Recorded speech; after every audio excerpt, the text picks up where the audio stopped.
while ago now, I tested the TAYLORMADE P790 and basically christened it the king of 2018 irons. Since then, I've been looking for something as good, if not better.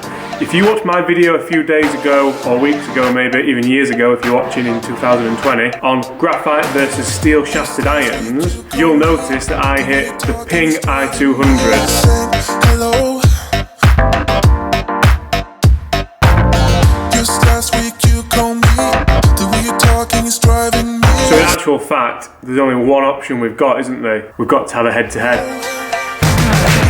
I've not actually done a review on the I200, so let's go into a little bit of depth on the technology that's offered in Ping's latest, could you call it a player's iron? The I-range has always been a player's iron, hasn't it? So what they're saying is the face is 30%, not 3%, 30% thinner than the previous generation. So 30% thinner than, was it the I-blade? It must have been the I-blade. Because the I-blade was a great club actually, but it wasn't very forgiving, and that's what Ping are generally known for. Also, because the face is 30% thinner, that makes it lighter. They've been able to redistribute that weight to the toe and the heel for greater MOI, which means more forgiveness on off-center hits. But how does it equate to the speed foam, remember that word, in the TAYLORMADE P790?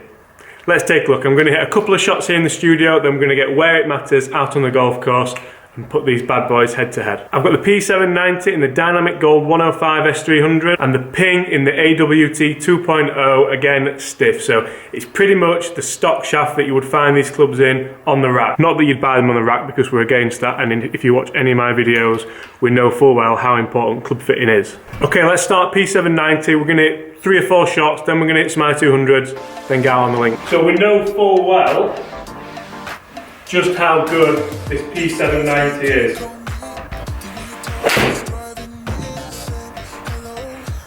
That felt bottomy. First swing of the day, it's 7 AM, right out the bottom, 163 yards. It's just brilliant, this club, isn't it?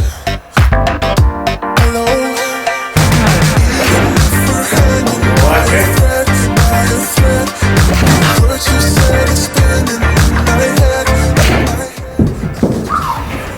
Okay, so I've hit 3 shots with the P790. The first shot was 163 yards, the other 2 were 177 and 172. So out the middle with some decent club head speed, this thing is an absolute beast. Although if you've watched my review on the P790, you'll know full well that really, that 7 should well be a 6 with the loft and things like that. Okay, what we've all been waiting for. Let's see how the I200 can compare. I don't really know what I'm expecting with this. I don't know if I'm expecting it to be as good as the P790, or not quite as good, or better. I really just don't know. As good as I can hit 7 AM. Oh wow. First hit with the I200, 175 yards.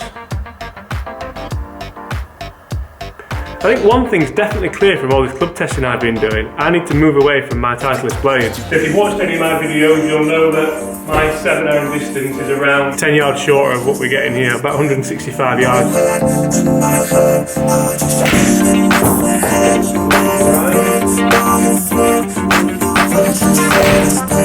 So interestingly, just hit 3 shots with the I200. It felt not quite as good as the P790, which I think can be down a lot to what it says on the hosel here. I know you probably can't see it because it won't focus. Forged. I always think forged irons feel a lot nicer than the I200, and maybe that's why I've never really took to Ping before in the past. Anyway, let's put these irons to the test where it matters, outside. Let's do it. And here we are out on the golf course. So first things first, how do these clubs compare looks wise? Because I know that's a massive thing when you're spending nigh on £1,000 on a set of sticks. The I200 does look good, the cavity weighting system for the forgiveness. Clubs can only look so good in my opinion. The P790 just looks incredible. I don't know how they've made such a forgiving club look that good.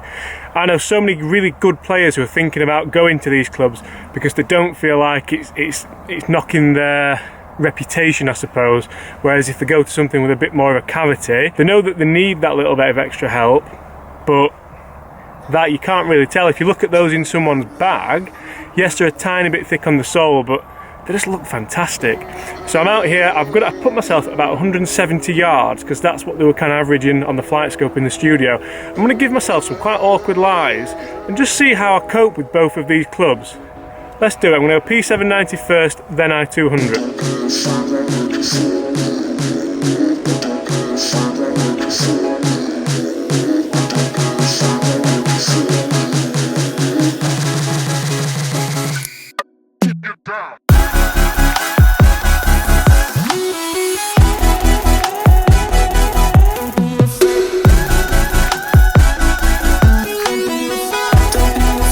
Okay, so I've hit both shots there. The ball's quite a long way below my feet. The first shot, the P790, did leak a little bit right. I felt I struck them both really good. The I200 held its line a lot better. Let's get up there and let's see where they're finished.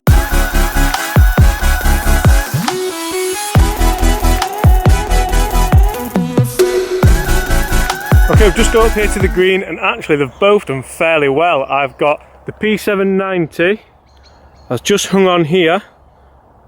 So luckily missed the bunker, and the I200 has done really well. It must have taken a nice bounce. That is just here. So I don't mind chipping. I'm going to call both of those birdie opportunities with both clubs off an awkward lie. Both these clubs are absolutely outstanding.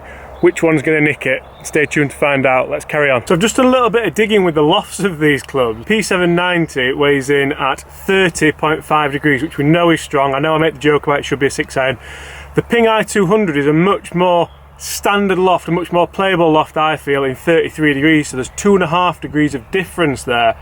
That's a massive difference, and to say that the I200 isn't shown up with the distance of it, they've done a really good job in taking the face a little bit thinner so the ball projects off more. So what that's going to do is give you more energy loss in the club face where you want it, less energy loss in the ball, meaning the ball is going to go further. We're going to go I200 to start with, then P790. The ball's slightly above my feet and I'm in the rough a tiny little bit.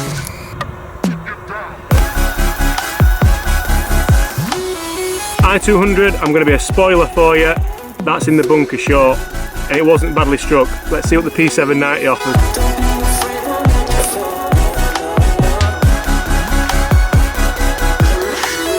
That's up there, if not long.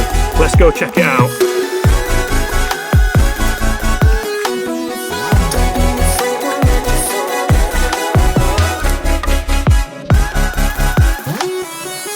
Okay, so as you probably saw from the eye in the sky there, we have the I200 in the short bunker and we have the P790. You'll notice I'm taking a lot of steps. There's the flag, there's the eye in the sky, there's the P790. We're near enough flag high with the P790 here. They were both good struck golf shots as well. To be honest, I don't care about the loft. It comes out on a nice trajectory, it goes a long way. The P790 is an outstanding golf club. Let's hit one more shot and then have a bit of a roundup. Okay, we've got a super interesting one here to finish on. We are downhill lie. Let's see what happens with the loft on the P790. There's 2.5 less degrees than the I200. Am I going to struggle to get this ball flighted in the air off this downhill lie? Let's find out. We're going to go P790 first, then I200.